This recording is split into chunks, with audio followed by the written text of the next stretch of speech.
আকাশবাণী আগরতলা। স্থানীয় সংবাদ পড়ছি চন্দন লেখাপাল।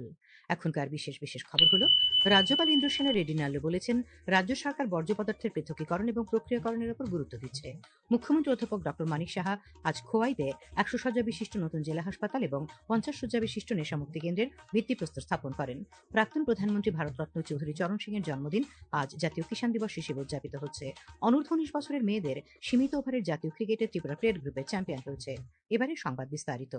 রাজ্যপাল ইন্দ্রসেনা রেড্ডি নাল্লু বলেছেন, মাটি ও বায়ুমণ্ডলের দূষণ এড়াতে রাজ্য সরকার বর্জ্য পদার্থের পৃথকীকরণ এবং প্রক্রিয়াকরণের উপর বেশি গুরুত্ব দিচ্ছে। আজ আগরতলার দেবেন্দ্রনগরে পৌর নিগম পরিচালিত বর্জ্য প্রক্রিয়াকরণের কেন্দ্রটি পরিদর্শন করে তিনি এই কথা বলেন।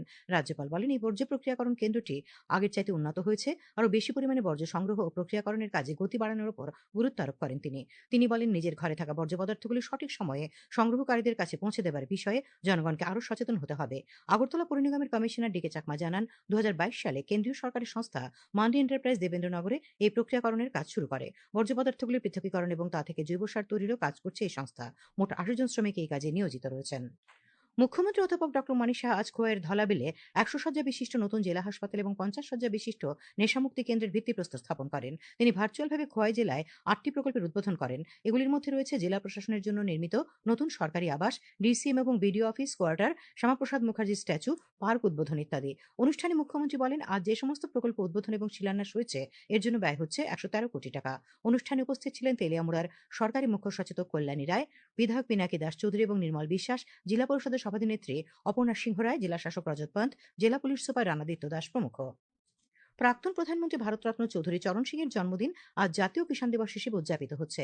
উপরাষ্ট্রপতি সিপি রাধাকৃষ্ণন প্রাক্তন প্রধানমন্ত্রী চৌধুরী চরণ সিং এর জন্মবার্ষিকীতে শ্রদ্ধাঞ্জলি অর্পণ করেছেন। সামাজিক মাধ্যমে তিনি বলেন, প্রাক্তন প্রধানমন্ত্রী একজন বিশিষ্ট নেতা এবং কৃষকদের কল্যাণকামী ছিলেন। তিনি আরও বলেন যে, গ্রামীণ উন্নয়ন, সামাজিক ন্যায় বিচার ও কৃষি সম্প্রদায়ের ক্ষমতায়নের প্রতি তাঁর অটল অঙ্গীকার ভারতের জনজীবনে স্থায়ী ছাপ রেখে গেছে। কেন্দ্রীয় কৃষি ও কৃষক কল্যাণমন্ত্রী শিবরাজ সিং চৌহান সম্প্রতি বিকশিত ভারত রোজগার এবং আজীবিকা মিশন গ্রামীণ আইনকে কৃষক ও শ্রমিকদের কল্যাণে এগিয়ে নেওয়ার লক্ষ্যে একটি ঐতিহাসিক উদ্যোগ বলে অভিহিত করেছেন। জাতীয় কৃষক দিবস উপলক্ষে দেশজুড়ে কৃষকদের সঙ্গে ভার্চুয়াল আলাপচারিতায় মন্ত্রী এই কথা বলেন। তিনি বলেন যে, কৃষক ও শ্রমিকদের কল্যাণের জন্য আইনে শক্তিশালী বিধান অন্তর্ভুক্ত করা হয়েছে। নতুন আইনে পূর্বে বাস্তবায়িত এমজিএনরেগাকে আরও শক্তিশালী করা হয়েছে। এই আইন কৃষি মরশুমে কৃষি শ্রমিকের প্রাপ্যতা নিশ্চিত করবে। শ্রী চৌহান উল্লেখ করেন যে, মজুরি কর্মসংস্থানের দিনের সংখ্যা আগের 100 দিন থেকে বাড়িয়ে 125 দিন করা হয়েছে। তিনি জানান, এই বছর এর আওতায় 1,51,000 কোটি টাকারও বেশি অর্থ প্রস্তাব করা হয়েছে। জাতীয় কিষাণ দিবস উপলক্ষে আজ কৈলাসহরের মাইলুং এডিসি ভিলেজে কৃষি বিজ্ঞান কেন্দ্রের উদ্যোগে অনুষ্ঠানে দিনটির তাৎপর্য এবং কৃষি ও কৃষক কল্যাণে ভারত সরকারের বহুমুখী উদ্যোগ নিয়ে আলোচনা হয়। কেন্দ্রীয় সরকারের নতুন আইন বিকশিত ভারত জি রামজির জনস্বার্থবাহী দিক নিয়ে আলোচনা করা হয়। বক্তব্য রাখেন চণ্ডীপুর পঞ্চায়েত সমিতির চেয়ারপারসন শম্পা দাসপাল, কৃষি বিজ্ঞান কেন্দ্রের বরিষ্ঠ বিজ্ঞানী ডক্টর জয়শ্রী দত্ত, সমাজসেবী কার্তিক দেববর্মা প্রমুখ। অনুষ্ঠানে দুজন কৃষককে সম্বর্ধনা জানানো হয়। তাছাড়া কৃষকদের মধ্যে শীতকালীন সবজির উন্নত মানের বীজ প্রদান করা হয়। এই উপলক্ষে কেন্দ্রীয় কৃষি ও কৃষক কল্যাণমন্ত্রী শিবরাজ সিং চৌহানের মতবিনিময় অনুষ্ঠান সরাসরি সেখানে সম্প্রচার করা হয়। পঞ্চায়েত মন্ত্রী কিশোর বর্মন বলেছেন, রাজ্য সরকার গ্রামীণ এলাকায় নাগরিকদের দক্ষতা বিকাশ এবং কর্মসংস্থান অগ্রাধিকার দিয়ে কাজ করছে। আজ আগরতলার সোনারতরী রাজ্য অতিথিশালায় পশ্চিম ত্রিপুরা জেলা পরিষদের পর্যালোচনা সভায় তিনি এই কথা বলেন। তিনি বলেন, কেন্দ্রীয় সরকারের এমজিএনরেগার পরিবর্তে নতুন আইন জি রামজি গ্রামীণ এলাকার জনগণের কর্মসংস্থান ও আর্থিক দুর্নীতি রোধে গুরুত্বপূর্ণ ভূমিকা নেবে। নতুন আইনকে স্বাগত জানিয়ে তিনি বলেন, এই আইনে গ্রামীণ এলাকার আর্থসামাজিক মান উন্নয়ন ঘটবে। এর জন্য কেন্দ্রীয় সরকার প্রায় 1,50,000 কোটি টাকার সংস্থান রেখেছে, যা দেশের প্রতিটি গ্রাম পঞ্চায়েতের উন্নয়নে 1 কোটি টাকা করে ব্যয় করা হবে। উপস্থিত ছিলেন বিধায়ক মীনারানী সরকার, পশ্চিম জেলার ভারপ্রাপ্ত জেলা সভাধিপতি বিশ্বজিৎ শীল, জেলা শাসক ডক্টর বিশাল কুমার এবং জেলার অন্তর্গত 9টি ব্লকের কর্মকর্তারা। খবর প্রচারিত হচ্ছে আকাশবাণীর আগরতলা কেন্দ্র থেকে।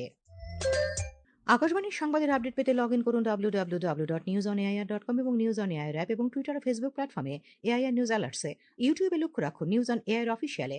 আকাশবাণী আগরতলার সংবাদের আপডেট পেতে দেখুন টুইটার বা এক্স হ্যান্ডেলে আকাশবাণী নিউজ আগরতলা, ফেসবুকে এআইআর নিউজ আগরতলা এবং ইউটিউবে আকাশবাণী নিউজ আগরতলা। রাষ্ট্রপতি দ্রৌপদী মুর্মু আজ নতুন দিল্লির রাষ্ট্রপতি ভবনে আয়োজিত এক অনুষ্ঠানে জাতীয় বিজ্ঞান পুরস্কার 2025 প্রদান করেছেন। বিজ্ঞান রত্ন, বিজ্ঞানশ্রী, বিজ্ঞান যুবশান্তি, স্বরূপ ভাটনাগর এবং বিজ্ঞান দল সহ 4টি বিভাগে এই পুরস্কার দেওয়া হয়। পদ্মবিভূষণ অধ্যাপক জয়ন্ত বিষ্ণু নার্লিকরকে মরণোত্তর বিজ্ঞান রত্ন পুরস্কারে ভূষিত করা হয়েছে। 8 জন বিজ্ঞানীকে বিজ্ঞানশ্রী পুরস্কার এবং 14 জন তরুণ বিজ্ঞানীকে বিজ্ঞান যুব বিভাগে পুরস্কার দেওয়া হয়েছে। এছাড়াও বিজ্ঞান টিম পুরস্কার টিম অ্যারোমা মিশন CSIR কে দেওয়া হয়েছে। প্রধানমন্ত্রী নরেন্দ্র মোদী আগামী 28শে ডিসেম্বর রবিবার সকাল 11টায় আকাশবাণীর মন কি বাত অনুষ্ঠানে দেশ বিদেশের জনগণের সঙ্গে মত বিনিময় করবেন। এটি হবে মন কি বাতের 129তম পর্ব। প্রধানমন্ত্রী জনগণকে তাদের সুচিন্তিত মতামত মন কি বাতে পাঠাতে বলেছেন। মাইগভ ওপেন ফোরামে এবং নমো অ্যাপে জনগণ তাদের মতামত পাঠাতে পারবেন। তাছাড়া টোল ফ্রি নম্বর 1800117800 নম্বরে কল করে হিন্দি বা ইংরেজিতে মতামত রেকর্ড করানো যাবে। তাছাড়া 1922 নম্বরে মিস কল দিয়ে যে লিঙ্ক পাওয়া যাবে তাতেও SMS করা যাবে। রাজ্যের মৎস্যমন্ত্রী সুধাংশু দাস আজ কাঞ্চনপুর আইএসবিটি মাঠে উত্তর ত্রিপুরা জেলাভিত্তিক একদিনের মৎস্য উৎসবের সূচনা করেন। অনুষ্ঠানে তিনি বলেন, কেন্দ্র ও রাজ্য সরকারের বিভিন্ন প্রকল্প রূপায়ণের মাধ্যমে ত্রিপুরাকে আত্মনির্ভর রাজ্য হিসেবে গড়ে তোলার কাজ চলছে। এরই অঙ্গ হিসেবে রাজ্যের মৎস্য চাষীদের আত্মনির্ভর করতে রাজ্য সরকার বিভিন্ন প্রকল্প রূপায়িত করছে। তাতে রাজ্যের মাছের চাহিদা পূরণ করা সম্ভব হবে। বক্তব্য রাখেন উত্তর ত্রিপুরা জেলা পরিষদের সভাধিনেত্রী অপর্ণা নাথ, লালজুরি বিএসসির চেয়ারম্যান অজন্তা চৌধুরী, মৎস্য দপ্তরের অধিকর্তা সন্তোষ দাস। জনজাতি কল্যাণমন্ত্রী বিকাশ দেববর্মা বলেছেন, রাজ্যের জনজাতি ছাত্রছাত্রীদের শিক্ষার মান উন্নয়ন এবং পরিকাঠামোকে আরো শক্তিশালী করার লক্ষ্যে একলব্য বিদ্যালয় একটি গুরুত্বপূর্ণ মাইলফলক হিসেবে কাজ করছে। আজ ছামুনি বিধানসভা কেন্দ্রের মানিকপুর এলাকায় নির্মীয়মান একলব্য আবাসিক বিদ্যালয়ের নির্মাণ কাজ পরিদর্শন করে তিনি কথা বলেন। তিনি বলেন, এই বিদ্যালয়ে 480 আসন বিশিষ্ট পৃথক বালিকা এবং বালক আবাস সহ আধুনিক পরিকাঠামোর স্কুল ভবন তৈরি করা হচ্ছে। মন্ত্রীর সঙ্গে উপস্থিত ছিলেন বিধায়ক শম্ভুলাল চাকমা এবং জনজাতি কল্যাণ দপ্তরের আধিকারিকরা। বিরোধী দলনেতা তথা সিপিআইএম রাজ্য সম্পাদক জিতেন্দ্র চৌধুরী বাংলাদেশের সাম্প্রতিক অপ্রীতিকর ঘটনার নিন্দা করেছেন। আজ দশরথদেব স্মৃতি ভবনে আয়োজিত রাজ্য উপজাতি গণমুক্তি পরিষদের সদর মহকুমা সম্মেলনে প্রধান অতিথি হিসেবে উপস্থিত ছিলেন শ্রী চৌধুরী। তিনি জানান, বাংলাদেশের ঘটনায় সিপিআইএম এর পলিট ব্যুরো আগেই তীব্র উদ্বেগ প্রকাশ করেছে। গত 1.5 বছর ধরে বাংলাদেশে মৌলবাদী শক্তি আস্ফালন দেখাচ্ছে। এরা শিলিগুড়ি থেকে উত্তর পূর্ব ভারতকে আলাদা করে তাদের দখল নেওয়ার হুমকি দিচ্ছে। এটা প্রতিবেশী দেশের সঙ্গে বন্ধুত্বপূর্ণ সম্পর্কের পরিপন্থী। শ্রী চৌধুরী আশা ব্যক্ত করেছেন, বাংলাদেশের স্বাধীনতা সংগ্রামের সঙ্গে যুক্ত লোকজন দেশকে অচলাবস্থা অস্থিরতা থেকে বের করে আনবেন। আগামী 26শে ডিসেম্বর আগরতলায় সিপিআইএম এর উদ্যোগে বাংলাদেশের অনভিপ্রেত ঘটনাগুলির প্রতিবাদ জানিয়ে কর্মসূচি পালন করা হবে বলে জানান তিনি। আজকের সম্মেলনে প্রাক্তন মন্ত্রী প্রণব দেববর্মা উপস্থিত ছিলেন। উপজাতি গণমুক্তি পরিষদের 18তম বিলোনিয়া মহকুমা সম্মেলন আজ রাজনগর বিধানসভার চিকনথলিতে অনুষ্ঠিত হয়। 239 জন জনপ্রতিনিধির উপস্থিতিতে সম্মেলন থেকে গঠিত নতুন মহকুমা কমিটির সভাপতি হয়েছেন পদরায় ত্রিপুরা এবং দীপক মুচুই সম্পাদক নির্বাচিত হন। প্রাক্তন বিধায়ক সুধন দাস, বাসুদেব মজুমদার, জিএমপির কেন্দ্রীয় কমিটির সম্পাদক রাধাচরণ দেববর্মা, সিপিআইএম দক্ষিণ জেলার সম্পাদক তাপস দত্ত প্রমুখ সম্মেলনে উপস্থিত ছিলেন। বিজেপি মহিলা মোর্চার উদ্যোগে আজ খোয়াই মহকুমার বাইজালবাড়ি স্কুল মাঠে এক জনসভার আয়োজন করা হয়। জনসভায় মুখ্যমন্ত্রী অধ্যাপক ডক্টর মানিক সাহা মহিলা জনজাতিদের আর্থসামাজিক অবস্থার উন্নয়নে রাজ্য সরকারের গৃহীত পদক্ষেপ নিয়ে আলোচনা করেন। বিজেপি প্রদেশ সভাপতি রাজীব ভট্টাচার্য, শিল্প বাণিজ্য মন্ত্রী শান্তনা চাকমা, প্রদেশ মহিলা মোর্চার সভানেত্রী মিমি মজুমদার, প্রদেশ বিজেপির সাধারণ সম্পাদক বিপিন দেববর্মা, সরকারি মুখ্য সচেতক কল্যাণী রায়, বিধায়ক পিনাকি দাস চৌধুরী জনসভায় বক্তব্য রাখেন। উত্তর ত্রিপুরা জেলা প্রশাসন ও জেলা দুর্যোগ ব্যবস্থাপনা কর্তৃপক্ষের উদ্যোগে দুর্যোগ ব্যবস্থাপনা বিষয়ে জেলা স্তরের সমাপনী অনুষ্ঠান ও সুশাসন বিষয়ে একদিনের কর্মশালা আজ ধর্মনগরের বিবেকানন্দ সার্ধ শতবার্ষিকী ভবনে অনুষ্ঠিত হয়। অনুষ্ঠানের সূচনা করেন জেলা শাসক চাঁদনী চন্দ্রন। এই অনুষ্ঠানে জেলা প্রশাসনের পক্ষ থেকে অর্থায়নে জেলার প্রতিটি ফায়ার স্টেশনকে একটি করে জেনারেটর এবং প্রতিটি মহকুমা ও গুরুত্বপূর্ণ স্থানের জন্য অ্যালার্ম সিস্টেম প্রদান করা হয়। খেলার খবর। অনূর্ধ্ব 19 বছরের মেয়েদের সীমিত ওভারের জাতীয় ক্রিকেটে ত্রিপুরা প্লেট গ্রুপে চ্যাম্পিয়ন হয়েছে। আজ নাগপুরের লেডি অমৃতবাই দাগা কলেজ স্টেডিয়ামে অনুষ্ঠিত আসরের ফাইনালে রাজ্যদল 4 উইকেটে মিজোরামকে হারিয়ে দেয়। মিজোরাম টসে জিতে ব্যাট করতে নেমে 50 ওভারে 5 উইকেট হারিয়ে 175 রান করে। জবাবে রাজ্যদল 47 ওভার 3 বলে 6 উইকেট হারিয়ে জয় তুলে নেয়। রাজ্যদলের দলনেত্রী অস্মিতা দেবনাথ অনবদ্য 65 রান করে। ত্রিপুরা ও চণ্ডীগড়ের মধ্যে বিজয় মার্চেন্ট ট্রফি অনূর্ধ্ব 16 বছরের ক্রিকেটের 3 দিনের খেলা আজ থেকে কর্ণাটকে শুরু হয়েছে। শিমুগার জেএনএন কলেজ মাঠে চণ্ডীগড় টসে জিতে ব্যাট করার সিদ্ধান্ত নেয় এবং প্রথম ইনিংসে সবকটি উইকেট হারিয়ে 253 রান করে। রাজ্যদলের শাহিন হোসেন পোদ্দার 5 উইকেট দখল করে। আবহাওয়া।